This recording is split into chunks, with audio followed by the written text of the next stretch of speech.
Your biggest competitor is yourself. And as soon as you start saying, oh, well, I wish I wanted to be like whoever, you're completely setting yourself up for failure. And it's great to listen to other people's stories and glean from them, but then figure out how to internalize it for your own progress.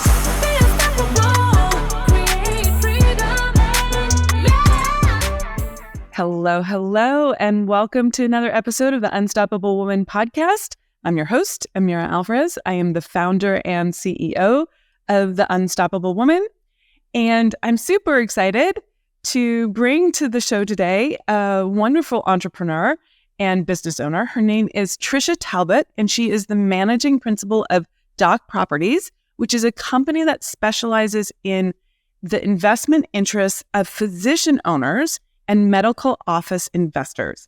And she adds value to these medical properties to increase cash flow and profitability and monetize the assets based on client investment goals. And Trisha lives in Scottsdale, Arizona, which is one of my favorite places, though I haven't been there in a long time, with her wonderfully patient husband and two gracious children that support her drive to make an impact, helping clinicians share their gifts. Welcome. We are going to dive in.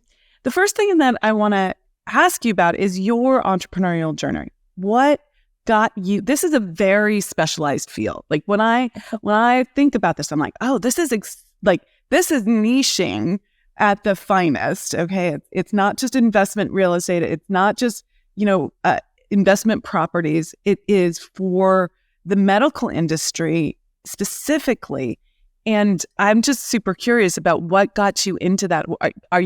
Did you start in the medical field yourself, or what was your I did entry? I came in from the real estate side, and I worked, my first job was with a developer that developed medical office buildings. So my first entry into commercial real estate, entry into the commercial real estate field as a female is a bit of a challenge. It's challenging anyway, but I didn't want to do residential. I wanted to do commercial. My mother and my aunts had a residential firm, and deals fighting over refrigerators and dishwashers was not really something I was interested in. So I wanted to do more of the commercial side, and I was planning to get my MBA. So I thought that would, sort of leverage off of itself.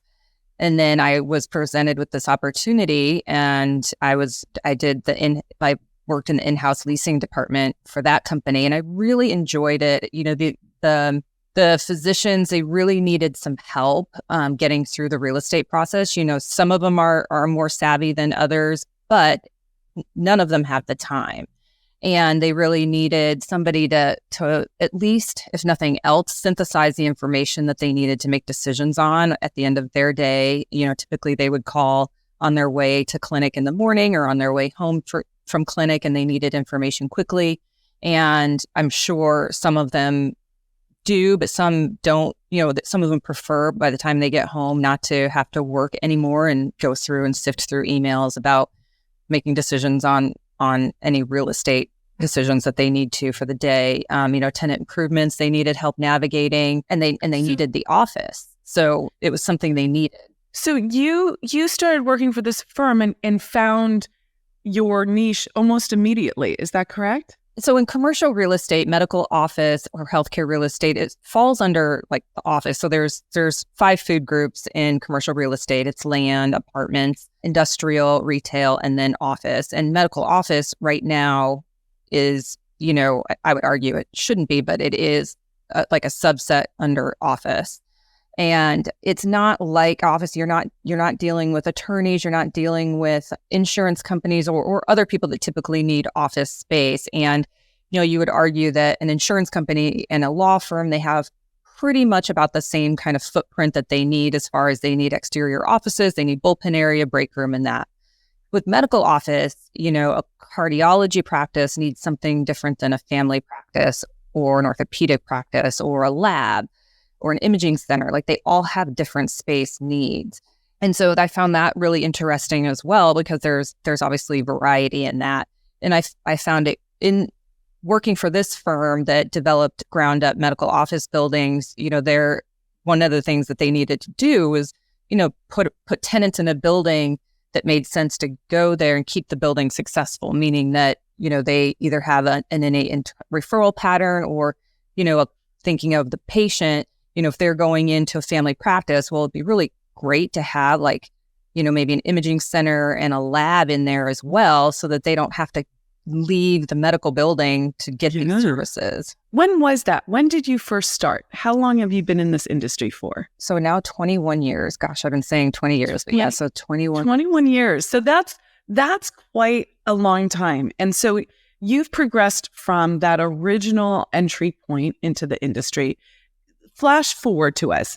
Now you're the managing director or the managing principal of Doc Properties.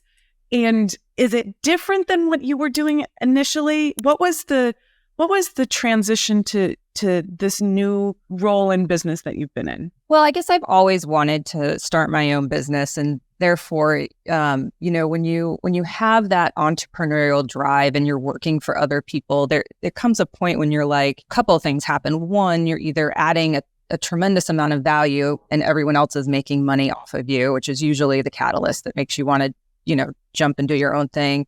And two, you see ways that things can be better. And I've found in the other positions, I worked with some great people, a business partner. We were together for 16 years. We did a ton, and I love the experience and everything I learned up and, until I decided to go on my own. But there was always something that I was like, I just see a better way of doing things. I want to move forward, and I also don't want to. I don't want other people's policies oppressed. You wanted some freedom there, like you wanted to create your own experience rather than having to work within the structure. I love that. Okay, fantastic. So that was really what was pivotal to you. Those two things. One, you had this creative problem solving. You saw how to make things better, and this will appeal to the unapologetically ambitious women who listen to this. You really were like, well, I want to make the money, not just put the effort into helping other people. Now, there are women who listen to this podcast who are entrepreneurs, meaning in corporations, and they're making bank because they're adding huge value. And you can add huge value in a corporation and make lots of money. But there is something around that freedom piece that entrepreneurs really love. I also think that there's a little bit of more of a risk tolerance. Would you agree with that? I think. Yeah. And some people's lives don't allow for them to take risk. There's different scenarios. If you're a single parent, it's really tough to work as an entrepreneur and not know when your next paycheck necessarily is going to be on a consistent basis, especially when you get started. If you have some financial commitments, either you have aging parents or you have several children that you need to, make sure that there's that financial support, it's really tough to go on your own. So there's different considerations that people need to make based on their own. So let's dive into that. What was the toughest thing for you, whether you had those situations or not, but you individually, what was the toughest thing for you to go from working for someone else to starting your own personal entrepreneurial journey? Or was it totally easy and the challenges, because there's always challenges, right? The challenges came later. I think I have to take you a little bit back, and I'll do this short version. So I've always, I think, had the entrepreneurial spirit because I worked, after college, I worked for software development companies, and I worked for startup software development companies, and that was super exciting until they could, I was working for the third one and they, couldn't make payroll, and I was in my early 20s and, I was like, this isn't going to work for me. And then because I had an exposure to real estate with a family, I knew that people can be successful. People are kind of scared to go into real estate because they have that commission and stuff, like fear and whatnot. And then I went into commercial, but my first job was a salary and commission compensation. And I think that was a great way to get into it. And then from there, though, I was like, I really can do this commission situation. And I went into another situation where it was sort of a split. It was a less of a salary and more commission. So I sort of eased my way. And then after a period, about a year, when I had generated enough activity where I wouldn't starve going on commission, I was able to make that leap. And then so you really did an incremental stepping forward and increasing the level of risk that you took. There was always some risk, but you kept increasing it over time. Okay, that makes sense. Exactly. So I eased my way into it. And then in commercial real estate, when you hang your license with a house, whatever you produce, you have a split with the house, and the house is in theory supposed to support you with some taking over some costs or taking care of some expenses and whatnot. And in turn, the house is supposed to, in theory, bring you some business and whatnot. And so therefore it's supposed to be mutually beneficial in theory. And, you both give them part of the money, but you're making more. So that's the theory of working for a house. So, I was always, based, performance based. I mean, even through college, I preferred working at restaurants and stuff just because that versus, another minimum wage job. I was like, if I'm going to spend the time to go out and do something, I want to maximize the amount of money I can possibly make based on how I can perform. So let's pause right there for a second. That's a level of perspective that many people don't have, especially at a young age, but also a level of personal responsibility for your outcomes. And do you think that has been a key attribute to being an entrepreneur, taking that level of personal responsibility? I've never had anyone sort of ask me that, but now that you have, I think, so there's a ton of personal responsibility. So first of all, being that I am an entrepreneur, my time is my highest currency. So I have to be incredibly disciplined with my time. If I waste a day, that's on me. And I have to make it up. And, it costs me time with my family. Like if I'm like, hey, I want to take a Wednesday off, that means I have to work on a Saturday when my kids aren't in school and take that away. So I have to plan because there's things that I want to do and I want to work, and I'd only have so much time. And it also makes me disciplined where, my phone calls and any meetings that I have like 15-minute slots, 20-minute slots, 30-minute slots. I do not book for an hour unless it's like an in-person meeting and there's an agenda and things like that, because I love that time. Right. Yeah. There's so many good things to go with there. So let me pause you and talk about the lens with which I see this and then discuss this. Okay. Sure. So I look at this as this integration between the masculine and the feminine. The masculine, these are the essences that we have in us, right? The masculine is all about structure and is really like, this is the part of us as women who know that they need to get the results, right?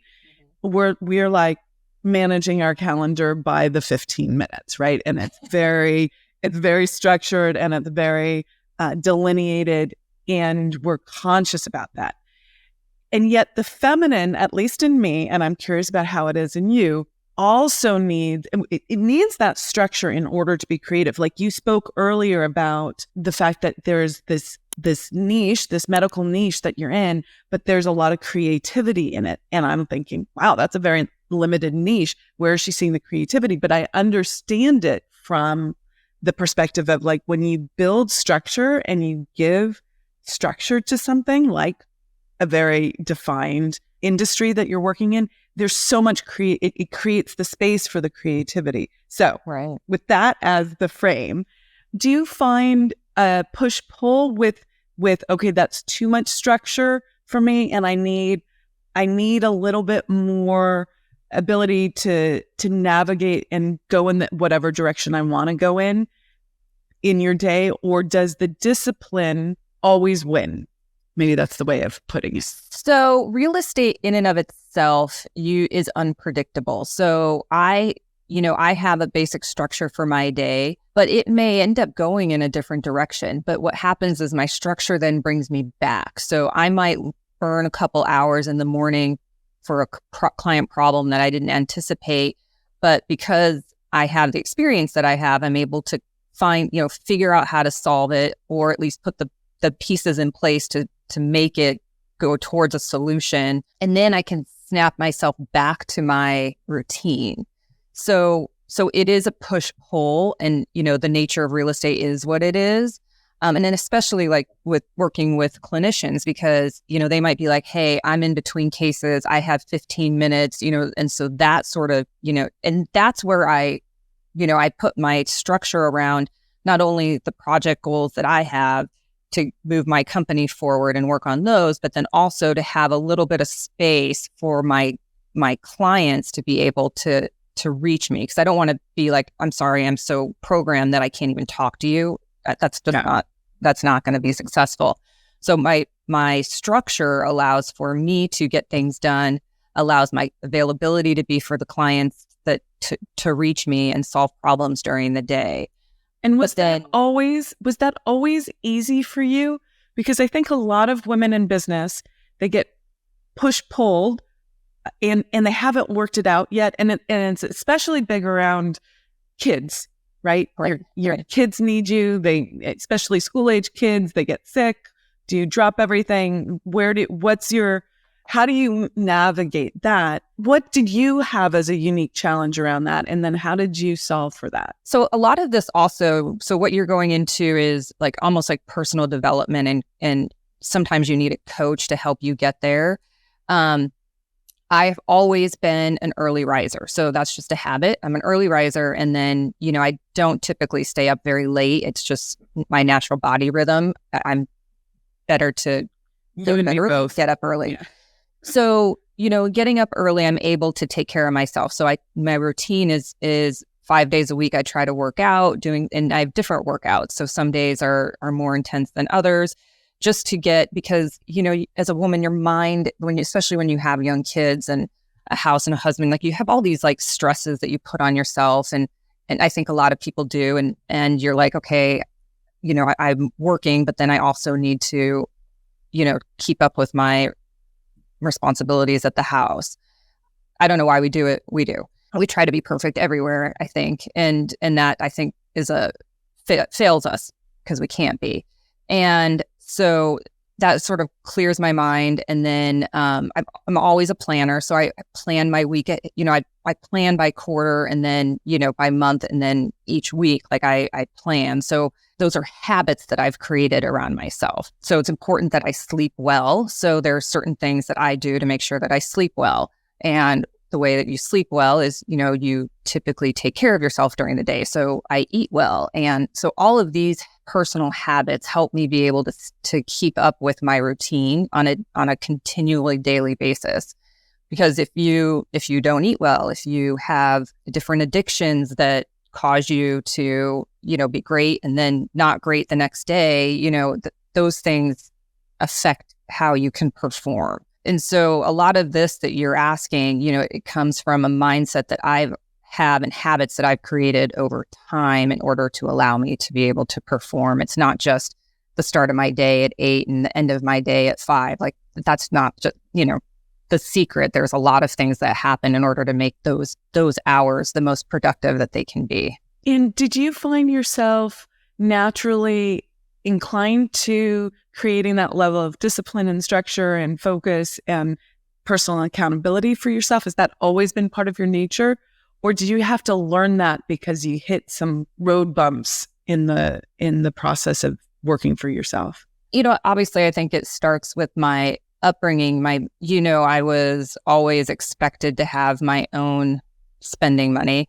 I was expected to have a job to pay for. So my son is 16. So when I got a car, my parents did get me a used car, but I had to pay for my own car insurance. I had to pay for my own gas. So if I wanted to do anything, these sort of behavioral, I had to be able to do that. I've always been wanting to be completely self-sufficient and independent and not depend on anybody. So I always wanted to, my parents are great, but I've always wanted to live on my own.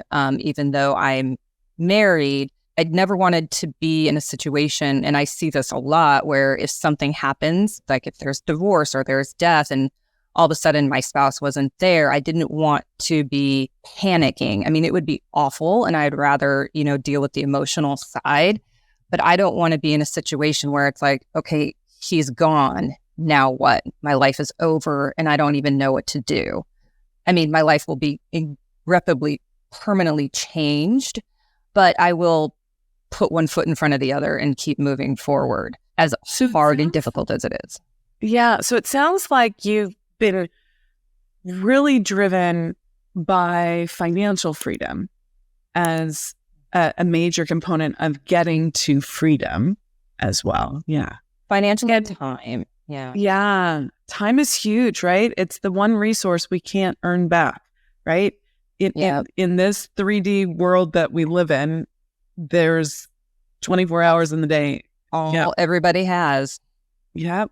So did you always feel confident in your ability to grow this business? Were there ever times where you were like, not sure if I'm going to be able to do it? Of course. Yeah. And so I don't know if you've heard of Dan Sullivan and Strategic Coach. Yeah. Fantastic. Yeah. Absolutely. So he talks about this gap in the gain. So, when you're feeling like the challenge is too big, you're in the gap. And then when you're excelling in, what you're doing and you're feeling good about it, it's the gain. And so when you're first starting out, the gaps and gains are really super high and low. Like you really feel like, oh my gosh, I'm never going to be able to figure this out. I'm never going to be able to do this. Imposter syndrome, you have doubts and all of that, or you have a failure, you have a setback. And, I think a good thing in commercial real estate is, I've learned rejection. People have said no a lot. And you just sort of take it. And at first you're like super upset about it. And then you sort of take it as, okay, you just take that person off the list and you move on to the next one, because the people that do say yes, you learn from both. I mean, why didn't you get it? You figure out why you didn't get certain opportunities. And then, you're able to add value to these clients and, you guys learn things together and you grow from those opportunities. And I would say as you get more experience, those gaps and gains, they get a little bit more even or digestible. And you just sort of say, okay, that's a failure. What am I going to learn from that? How am I going to use it? I mean, I've used as much from my failures as I have from my successes in order to continue my progress. Absolutely. It's so huge. We learn more. I think we actually learn more from our failures, our missteps, where we've like fallen and, scraped our knees, right? And it's like we learn so much more from that. It's a bigger wake up call than the successes. We almost take the successes for granted. And one of the things I want to circle back to that you said that I think is really super smart is that you've handled the setbacks by looking at what you could learn from them. And this to me is one of the biggest ways that you can up level both your belief system and your outer game, like the actions that you actually take. Like you can fine tune your skill set and you can fine tune your mindset if you pause and don't go into the guilt and shame, but really look at, what just happened here? How did I create this? What's the personal responsibility piece? How can I up level this? Do you do this on the personal level as well? Not just on yeah, absolutely. I mean, especially my kids now, they're 14 and 16, and they have no problem telling me how wrong I am, how much I don't know, how out of touch I am. And I'm just like, I didn't have a phone and social media, but all the other circumstances and concepts were exactly the same, but whatever. And, I mean, even my son, he'll start talking and I have a horrible habit of interrupting, which I continue to work on. And he's like, okay, so now that you're done talking and you interrupted me, can I speak? And I'm just like, oh my gosh, my 16-year-old son is like the mirror in front of me. And so, I mean, absolutely. And, my husband, like, he's my biggest supporter, but he will set me straight if I'm being too much of, overbearing or what have you. Let's dive into that. I think that's important. Okay. So, because I think this is a tough challenge for women. They're in the marriage, they're in some sort of relationship, they love their guy, and this is obviously I'm talking about heterosexual, but I think relationships. I think personality. I think it's the same. Yeah, I can say it's a personality thing too. Correct, and you're very much in your masculine during the day. You're driven. You're going for more. You've been in your masculine the way you describe your upbringing in college and how you looked at everything, and you were very logical going forward, right? Like all of that. And then you have to come home and you're with this guy that you love and probably has a more masculine essence. If you're telling me, I'm interpreting, I'm sort of guessing here. You're saying he's telling you that you're being overbearing and he's asking you to like, hey, So how have you navigated that? Because I think a lot of women, they hit a wall when it comes to that. They're like, the transition is challenging.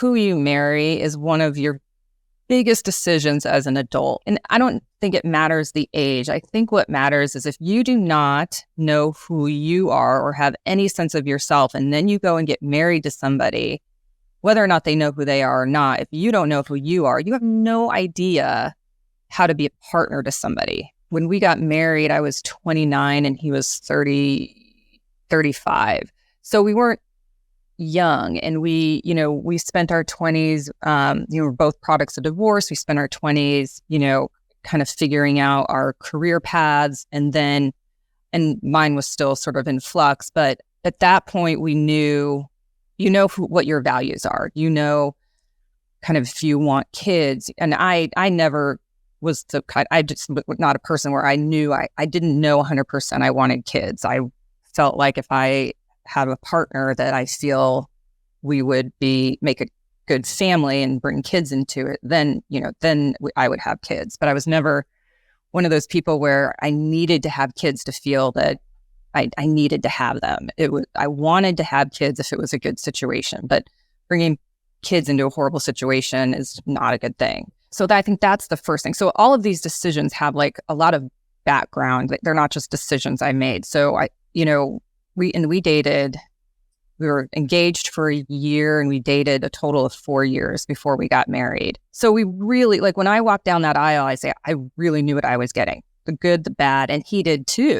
And so, I think we have a ton of acceptance for each other. We forgive each other a ton. We support each other. We're each other's biggest fan, but then we also don't let the other one, like, I see a lot of this in any relationship. It doesn't have to be marriage, but like, even though I have a lot of what you say, masculine traits, and some would say, and I'm sure many women on this podcast have been told they need to tone it down. They're too aggressive. They're too assertive. They're too direct. Like, I can't tell you how many times I've been told that. And now I'm just accept that is who I am. And it's made me successful in a lot more ways than it has brought me failures. It certainly has brought me failures, but my husband and I know each other enough where I remember I came in the door one day and I had just been sort of beaten up by the market. And I came in sort of like guns loaded, and he's a lot more laid back. So I feel like sometimes he can take some of the pressure, but then he pushes it right back. And I walked in, he's like, I don't know who you're talking to, but I'm your husband and I'm on your side. You need to go back out the door and try again. So it's not like it's, and I was like, oh my gosh. And what do you like? You're totally disarmed, because what are you going to do unless you really want to like push your spouse's buttons and you have no respect for them? You're going to listen and do what they ask. So, he just has these ways of disarming me, like, with a look. I know it's like, okay, you're being way too much right now, and you need to just back off. And it sounds like you really appreciate it. Do you feel like you're a better person receiving that than rejecting it? Absolutely. I mean, I think that's the biggest thing too, is you want to spend your time. I mean, so you spend your time with this person. You want them to bring out the best in you. You don't want them to bring out the worst in you, because, I don't know, I just think that's kind of a horrible situation. So, and I don't, like, that's like a qualitative thing. Like, it's not something that you can, it's just people you're around. And I mean, there's certain people that bring out the best in you. There's certain people that expect more from you. There's certain people that you're around and they bring out the worst in you. And that's just a feeling that you have. And that's just, and have those people been in business, not just in your personal life, that have brought out the worst in you? Yeah. And how do you deal with that in business? Because, are those clients, are those people you're negotiating with, right? Like, are they in your network? There's a tricky line there that you have to walk. Yeah. Well, in real estate, you get all kinds of personalities. So you just learn what to expect. You learn the different personalities. Even in your personal life, you can't just sometimes you just can't cut people out. I mean, if it's your mother or your brother or like a niece or a nephew, like, you can't just say, I'm never going to speak to you. I mean, you can, but probably doesn't work. So you just have to learn, like anything, how to deal with a variety of people and different personalities, and learn, like, if you know that somebody brings out the worst in you, you just maybe, if it's at a family gathering, maybe you don't get in a one-on-one conversation with that person, and you make sure that, you're in a group conversation with that person. And it's probably not the person that you spend a ton of time with, but you learn how to manage the moments that you need to be in the same room. And the same with business, you may not, that's probably not your favorite person, but you try to find out what exactly, they're looking for, and, you just sort of manage the personality. Yeah. No, good. I want to go back to something you said when you were talking about your relationship with your husband, that by the time you got married, you knew who you were. You had that sense of self-image. And has that stayed stable over time, or has that evolved as you've experienced more of life? Well, we're going to be celebrating 18 years in April. We both have changed over those 18 years. And, I think that's kind of one of the things I'm incredibly grateful for, is that it's also allowed us to change. I mean, we don't change radically. So I guess our core values are always the same. So we're both been family driven. Our family's very important to us. We're both fiscally conservative. We don't overlive our budget. I mean, there's certain foundational elements that I think that people have to be on the same page on in order to make a relationship successful over a very long period of time. And I think at our core, they are the same, and they're just not changeable. But other things are. And I think if you keep coming back to your core values as being unchangeable, you have to allow other things to change. Mm-hmm. Good. So do you find that you always saw yourself had the identity as a successful entrepreneur, not just an entrepreneur, but someone who was going to be extraordinarily successful? I think I did. I was a ballerina in upstate New York, and there where I lived, the New York City Ballet was there for the summer, so there was a ton of opportunity for me to go, and I would, I was pretty good. And as I thought of my future, though, I was like, is my future, a ballerina, probably a starving ballerina, for a while. And that was not your financial freedom course. Like you're like, that is not how I'm going to get there. Yeah. Right. Or, am I going to go and find something to do that can bring me financial independence? And so that was one decision inflection in my life that I had to make. Let's pause there for a second. Was that a good decision? Because sometimes people are like, great decision, everything in my life lined up. I wouldn't have been able to experience all these things, and I'm really happy with how it's played out. And some people have yes to all of that, and I have a little bit of regret that I didn't try. I didn't go for it. What camp are you in? Yeah. So I try not to get in the gap with regret. But so I think it also depends. My dad was my dad at 18 went into the military and then paid his way. And his premise was, 18, you're done, you're out.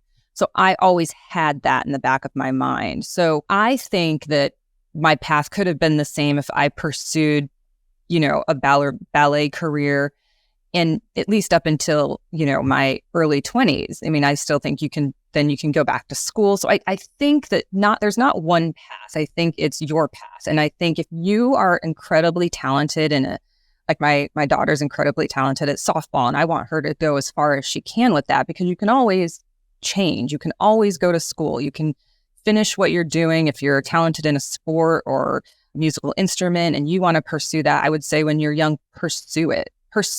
Absolutely. And if you have the family support to do that, do it and excel. And because excelling is excelling, learning to excel, learning to challenge yourself. It can happen in a variety of ways. And I think that's really important. Can we pause there? Yeah. You just combined two things that people don't often put together, right? But they are connected. You said to excel, you need to challenge yourself. Right. Excelling is excelling, and you need to challenge yourself. those two things are not separate. Like, in order to become world class in whatever you're doing, you might have a natural inclination towards it. You might be, if we take your ballerina experience or your real estate experience, you might have a natural inclination to both of those things and be better just from the get-go than someone else. But in order to be world class at it, you have to put the reps in. You have to really grow yourself. And there's going to be places where you're deficient and you need to grow through. For me, that's been both skill set and mindset. I had to learn on both sides. I had more confidence actually on the skill set side than on the mindset side. But I had to really, I think that's because, I was that good student. I learned how to excel on the skill set side. I had confidence on like how to dot the I's and cross the T's and get good grades and all of that sort of stuff. And that then became part of how I did life. And I could transfer that to other industries outside of school to building a business. But there were reps I had to put in specifically on business that were different than school. So how about you? Like, did you have to put more reps into the skill set side or the mindset side? Well, obviously skill set. I've always had to grow my skill set. So I think that's also a core thing. So I'm always looking to grow. I'm always looking to learn. I'm always looking to figure out a better way to do something. So my skill set, I feel like is always going to continue to evolve. And my mindset, I think has been supported through confidence that I have, my family support system, and things that keep me going, even when I'm feeling like my skill set is not there. And I think it's a personal process that we all have to develop for ourselves, which is important, I think, for anybody. I think learning how to say no to the things that you don't want to do or don't like, be it from food you don't want to eat to things you don't enjoy doing. Like, I'm not particularly fond of going to concerts. They're really loud and there's lots of people, but I have friends that love going to concerts, and I can go to a concert if I'm with a group of people that I enjoy being with all day long. It doesn't matter. But like, my daughter wants me to go to a Taylor Swift concert. I'm not particularly fond of Taylor Swift, but I would go with my daughter. So it's things like that. So I think you have to learn how to say no to the things that you don't want to do. Yes to what you do like to do, but you also have to continue this personal process of learning how to evolve yourself, and that's why it doesn't matter. Like, if you're learning to excel at something, you have a personal process. So if you're in a sport and you are learning to be better at that sport, there's going to be times where you need, like, you hit walls and you have to go back to the basics and you have to sort of then go forward. And it's the same with everything. So it doesn't matter how you're trying to excel and challenge yourself, because the process you're creating will be transferable to other things. So when you're done playing that sport, for instance, you can take that same process and apply it to, like a lot of the people listening here, to businesses. So, if you're learning XYZ business, then, you need to put a plan for yourself of what you're going to learn to continue to excel in that business. And when you hit walls, you need to have a process and I would say the mental fortitude to say, okay, I've hit a setback. I'm not going to quit. I'm just going to go back to my fundamentals, put my progress plan in place, and then I'm going to move forward. I think it's important, however you learn to do that, be it playing a musical instrument, playing a sport, dance, whatever it is that you like to do when you're young. I would say do that as much as you can. Learn if that is what excites you. Do that. Improve yourself. Excel at that. Develop your personal process for bettering yourself, because you're going to need to use that to apply it to anything. And it's even like parenting. Parenting through COVID. I used to have to change my parenting techniques every 3 to 4 months, and I was doing it every week. And then you go back and you say, okay, this doesn't work. I need to retool. I need to figure certain things out, and then I need to try them again. So I think it's everything. You have to have the mindset not to be disappointed when things don't work, and be able to say, okay, I'm going to bring this back and I'm going to start again, and I'm going to try things a little bit differently and see if this works. That was a big one for me. I had to really learn that disappointment wasn't a personal reflection of my worthiness. in life, that it was like to step out of any sort of internal conversation, that it was about who I was rather than, oh, I wasn't doing the reps. I didn't have the skill set. I didn't have the knowledge. I need to up my game. Your story sounds like you started that way. You come from the ballerina world. There was a lot of discipline in your upbringing and life and experience and the way you approach things. I had to really learn. It wasn't like I didn't do well, but I think I did well despite not having great discipline. Because when I started my business, oh boy, I was like washing the dishes in the middle of the day and like cleaning out cupboards instead of like doing the things that needed to get done. I had to really learn what was required of me, put those reps in so that then I could have the freedom to decide, is this, like you were talking about, I don't really love going to concerts, but I'm going to go with my daughter. Like that's a decision to choose that. Or if I don't want to work this Wednesday because I want to do something else, that's a decision because then I have to put the reps in on Saturday.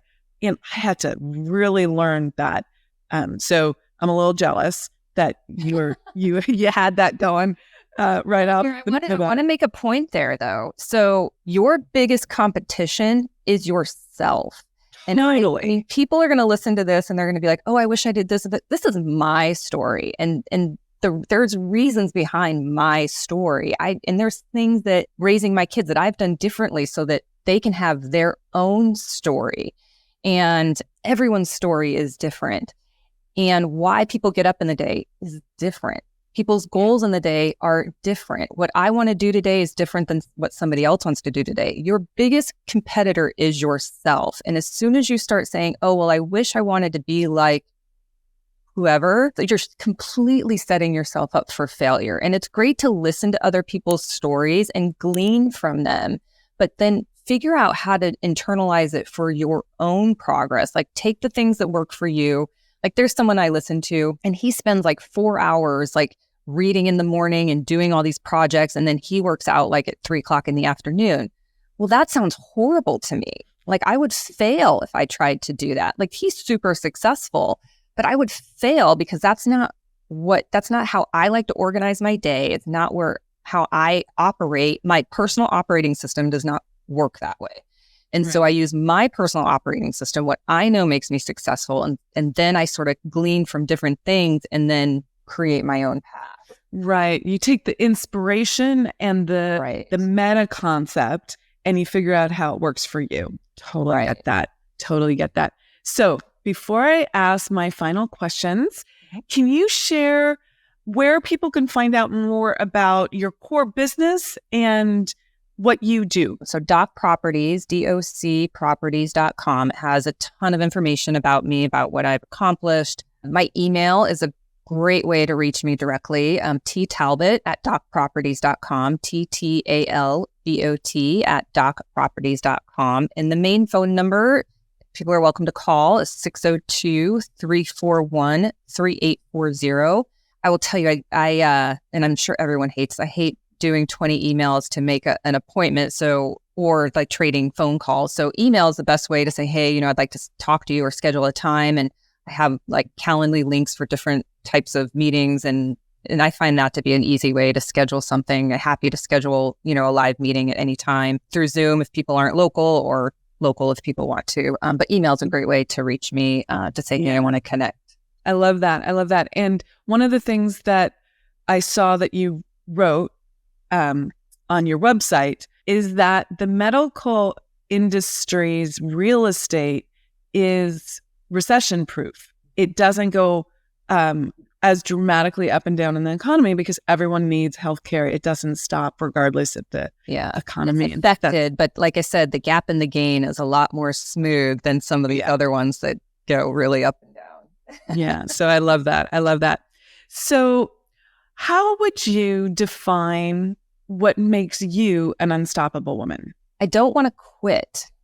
Like I just, if I try something and fail, like that's more something that I can process rather than me just tapping out. And I think that that's one of the things that keeps me going. Yeah, not afraid of failure there. I love that. So good. Well, thank you so much for being on the show. I appreciate you sharing your stories and your perspective and what's made it possible for you to really scale and grow your business. So thanks for being here. No, you're welcome. Thank you for having me on.